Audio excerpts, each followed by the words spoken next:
চলো দেখে নিই আজকের দিনে দাঁড়িয়ে তোমাদের ইষ্ট দেবতা তোমাদেরকে কি বলতে চাইছে।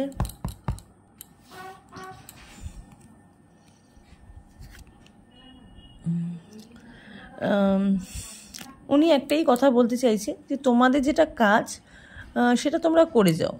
মানে এক কথা উনি বলতে চাইছে যে ডোন্ট স্টপ।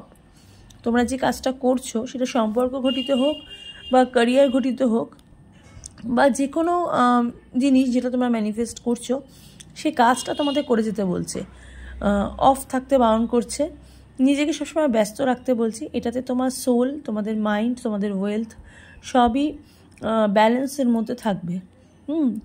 যারা এতদিন লাইফে স্টাক ছিলে সব পরিস্থিতি থেকে, তারা নতুন করে জেগে উঠছো, নতুন করে তোমাদের সব কিছু ওপেন হচ্ছে, সব কিছু সুযোগ পাচ্ছ, আর নিজেকে ভালোবাসছো, আর কর্মের প্রতি তোমাদের আগ্রহও বাড়ছে।